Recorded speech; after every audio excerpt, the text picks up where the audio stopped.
इसके पहले जो फर्स्ट क्लास था वह भाषा और व्याकरण का था। पहला क्लास क्या किस चीज के दिए थे?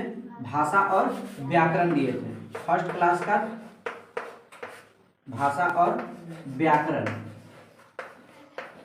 ठीक है। तो भाषा और व्याकरण का इससे पहले वाला क्लास में दिया गया है। इस वीडियो के नीचे हम डिस्क्रिप्शन में लिंक इसको डाल देंगे, ठीक है, भाषा और व्याकरण का। आज हम पढ़ाने वाले हैं वर्ण का परिचय। वर्ण का परिचय, तो वर्ण समझिए बाबू। वर्ण उस मूलध्वनियों को कहते हैं, वर्ण उस मूलध्वनियों को कहते हैं जिसे खंड या टुकड़ा न किया जा सके। जैसे क हलंत को टुकड़ा कर सकते हैं क्या? हलंत को टुकड़ा, अ को फिर तोड़ सकते हैं। मान लो कि अ अगर लिख सकते हैं बाबू तो अ को टुकड़ा कर सकते हैं। अगर क हलंत कर दिए तो उसका टुकड़ा कर सकते हैं? नहीं ना। तो यही है, वर्ण उस मूलध्वनियों को कहते हैं जिसे खंड या टुकड़ा ना किया जा सके, उसे हम क्या कहते हैं? वर्ण कहते हैं। तो वर्ण के परिभाषा लिख दें। चलिए बढ़िया से समझते हुए सब लोग चलेंगे।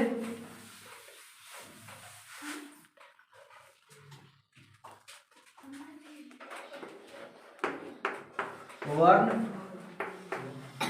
उस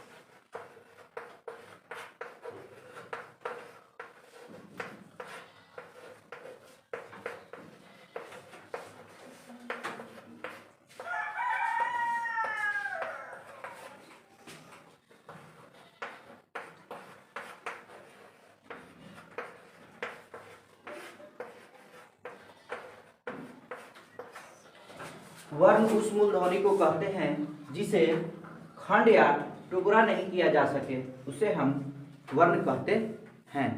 उसे हम क्या कहते हैं? वर्ण कहते हैं।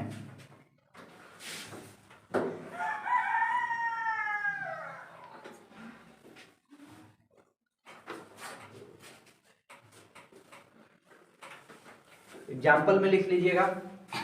एग्जाम्पल जैसे में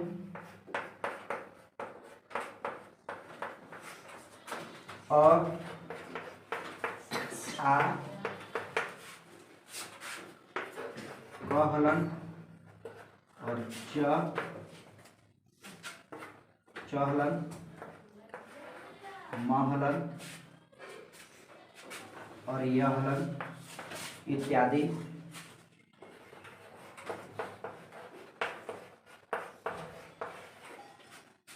यहाँ तक लोग आप लोग उतार लीजिए। परिभाषा है कि वर्ण उस मूलध्वनि को कहते हैं जिसे खंड या टुकड़ा नहीं किया जा सके, उसे हम वर्ण कहते हैं। एग्जाम्पल में अ आ क हलंत च हलंत म हलंत य हलंत र हलंत व हलंत प हलंत, जितना में हलंत लगा दिए वो सब क्या आ गया? वर्ण। जितना में हम हलंत लगा देंगे वो सब कुछ हो जाएगा वर्ण। जैसे अगर हम लिख दे प लिख दे, प में हलंत लगा दे बाबू, प में हलंत लगा दे तो कुछ हो जाएगा। ये भी इसको खंड या टुकड़ा कर सकते हैं। आधा प को फिर तोड़ेंगे नहीं ना। एक मतलब क्या हो गया? आधा प। इसका मतलब क्या हो गया? आधा प। अगर लिख दिए में र में हलंत लगा दिए तो क्या पढ़िएगा? आधा र। तो आधा र को और तोड़िएगा जी नहीं ना। तो क्या हो गया? वर्ण हो गया। ये क्या हो गया? वर्ण हो गया। ठीक है, यहाँ तक ले आप लोग उतारे पहले।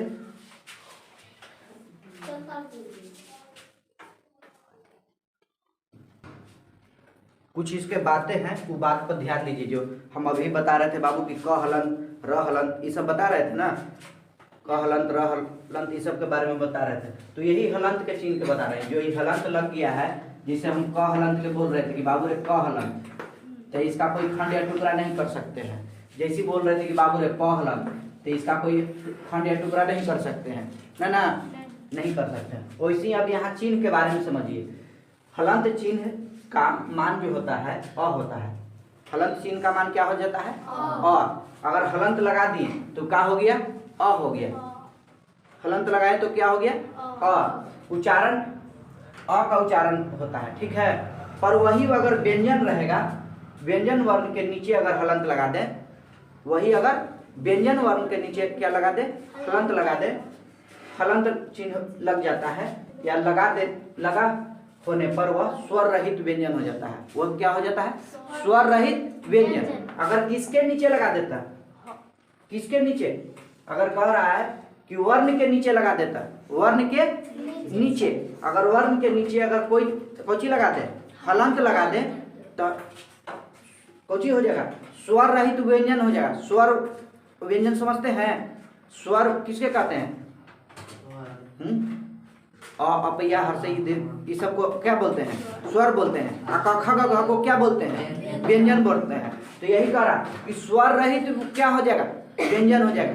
स्वर रहित क्या हो जाएगा, किसको, वर्ण के नीचे लगा देंगे तब ना, वर्ण के नीचे अगर कोची लगाएंगे, हलंत लगाएंगे, स्वर रहित क्या हो जाएगा, व्यंजन हो जाएगा। यहाँ तक समझ में आ रहा है, ये दिक्कत है नहीं ना। अब इसके बाद जो है वर्ण के बाद है वर्णमाला। वर्ण के बाद क्या है बाबू, ये वाला मिटा दे आप लोग का।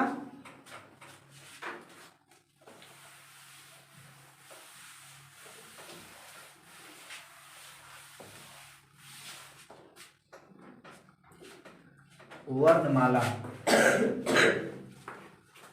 वर्ण माला लिख करके डैश दीजिएगा, ठीक है। वर्णों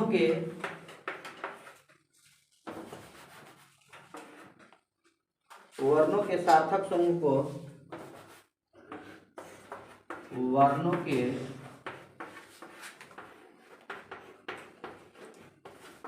सार्थक समूह को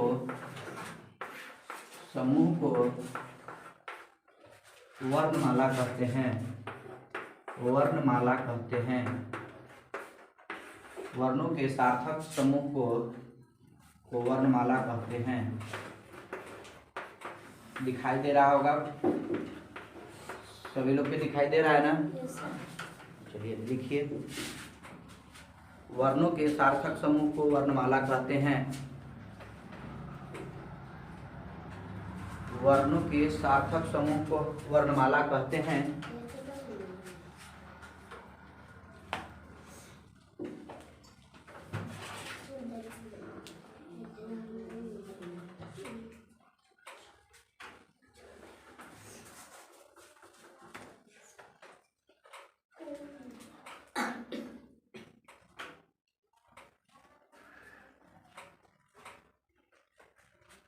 हिंदी में जो है स्टार लगा के लिख दीजिएगा। हिंदी में कुल 48 वर्ण होते हैं। हिंदी में कुल 48 वर्ण होते हैं। लिख लीजिएगा स्टार लगा करके बाबू। पहले तो हमने लिखवाया कि वर्णमाला किसे कहते हैं, तो वर्णों के सार्थक समूह को हम क्या कहते हैं, वर्णमाला कहते हैं। हिंदी में कुल 48 वर्ण होते हैं। हिंदी में कुल 48 वर्ण होते हैं। उतार लिए सब लोग, बढ़िया से उतारिए, सभी लोग याद करते हुए चलेंगे, ठीक है। तो वर्णमाला किसे कहते हैं, तो एक बार आप लोग भी बोलिए, वर्णों के सार्थक समूह को वर्णमाला कहते हैं। मेरे साथ ही चलेंगे, वर्णों के सार्थक समूह को वर्णमाला कहते हैं। वर्णों के सार्थक समूह को वर्णमाला कहते हैं। अच्छा, वर्ण किसे कहते हैं, वर्ण उस मूल ध्वनियों को कहते हैं जिसे खंड या टुकड़ा ना किया जाए, उसे हम क्या कहते हैं, मेरे साथ चलिएगा। वर्ण उस मूल ध्वनियों को कहते हैं जिसे खंड या टुकड़ा न किया जाए, उसे हम वर्ण कहते हैं। उसके बाद हम क्या बताए हैं, हाँ वर्णमाला। तो वर्णमाला, वर्णों के सार्थक समूह को हम क्या कहते हैं, वर्णमाला कहते हैं। वर्णों के सार्थक समूह को हम क्या कहते हैं, वर्णमाला कहते हैं। हिंदी में कुल 48 वर्ण है। हिंदी में कुल कितने हैं, 48 को वर्ण है। मिटा दे इसको अब।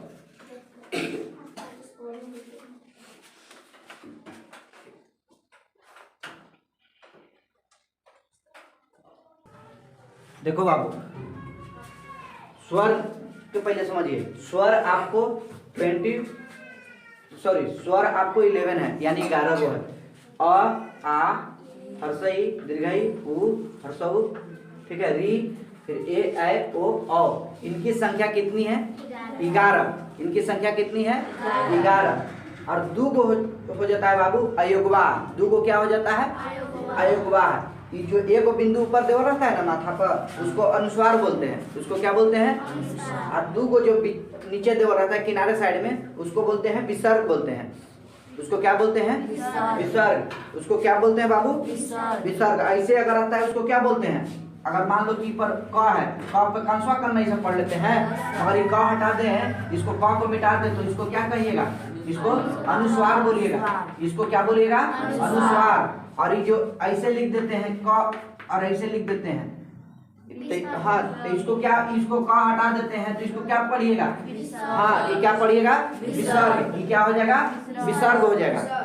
ये अनुस्वार हो जाएगा, ये क्या हो जाएगा? विसर्ग। समझ में आ गया?